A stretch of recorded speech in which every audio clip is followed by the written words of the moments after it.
கடனிலிருந்து வெளியே வரணும், கடனிலிருந்து நான் விடுவிக்கப்படணும், கடனிலிருந்து நான் ஆசீர்வதிக்கப்படணும் அப்படின்னா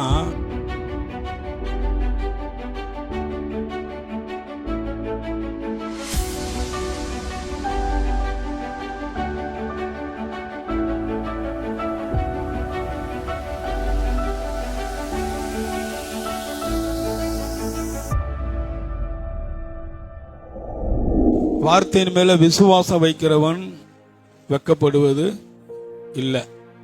அதனால்தான் இயேசு தம்முடைய சீஷர்களுக்கு அடிக்கடி சொன்னார், இந்த வார்த்தையை கவனிக்க வேண்டும், இந்த வார்த்தைகளை நீங்க கேட்க வேண்டும், இந்த வார்த்தைக்கு உங்க செவிகளை கொடுக்க வேண்டும் என்று இயேசு சொன்ன ஒரு காரியத்தை நம்ம பார்க்கிறோம்.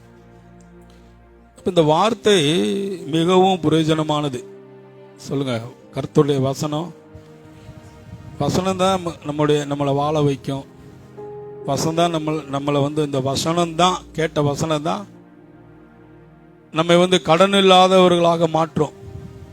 கடனிலிருந்து வெளியே வரணும், கடனிலிருந்து நான் விடுவிக்கப்படணும், கடனிலிருந்து நான் ஆசீர்வதிக்கப்படணும் அப்படின்னா வசனம் என் வாழ்க்கையில் மையமாக இருக்கணும். வசனம் என் வாழ்க்கையில் இருக்கணும்.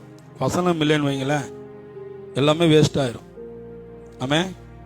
அதனால்தான் ஒருவன் வசனத்தை கேட்டு நல்ல நிலத்தில் விதைக்கப்பட்ட வசனங்கள் 30 60 100 என்ன பண்ணுகிறது? பலன் தருகிறது. நல்ல நிலத்தில் விதைக்கப்பட்ட வசனங்கள் 100 மடங்காக பலன் தருகிறது என்று பார்க்கிறோம். 30 60 3 வருஷம் 6 வருஷம் எடுத்துக்கொள்ளலாம். அப்படி 10 வருஷம் கழிச்சு அவன் கனி கொடுக்கிற ஒரு நல்ல பலன் தருகிற ஒரு வாழ்க்கை அவன் வாழ்க்கையில இருக்கும். வசனத்தை கேட்டு நல்ல நிலமாக இருக்குமானால், அப்ப வசனம் நம்ம இருதயம் நல்ல நிலமாக மாறணும். ஒவ்வொரு நாளும் நல்ல நிலமாக நம்முடைய இருதயம் மாறணும். வசனம் அவ்வளவு முக்கியமானது. கர்த்தருடைய வார்த்தையை கேட்கிறவர்களுக்கு, கர்த்தருடைய வசனத்திற்கு செவி கொடுக்கிறவர்களுக்கு, கர்த்தருடைய வார்த்தையின்படி வாழுகிறவர்களுக்கு, அந்த வார்த்தைக்கு தன்னை ஒப்பு கொடுக்கிறவர்களுக்கு அவருடைய கிருபை விலகாது என்று எழுதப்பட்டிருக்கிறது. சமாதானத்தின் உடன்படிக்கை நிலைவேறாது. அதனால பாருங்க, நம்ம அசைக்கப்படுவதில்லை. சொல்லுங்க, எவ்வளவு பெரிய பருவதமே வந்தாலும் கூட நம்மளை என்ன பண்ண முடியல, அசைக்க முடியல. ஏன் தெரியுமா? வார்த்தை உள்ள இருக்குது. நீங்க இருக்கிற ஒவ்வொருவரும் தாயின் கர்ப்பத்திலே ஆதரிக்கப்பட்டீர்கள்.